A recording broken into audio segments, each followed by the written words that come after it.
Welcome to the Global Entrepreneur Network, insights to help you grow.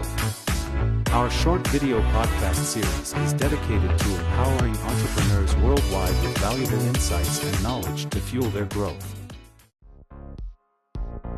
Sana talaga dumating na tayo dun sa ganung level. Kasi iba na ang panahon ngayon eh.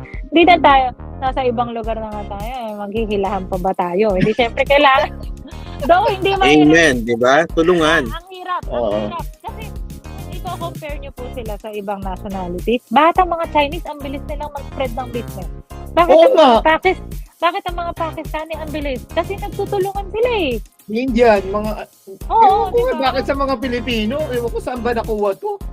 Bakit? Kaya, yun lang yung lagi naming tinatry na wag na natin gawin gano'n. Wag na tayong mag-compete kasi ang iisa lang naman ang gusto nating lahat eh, di ba? Makilala tayong yung pagkain natin.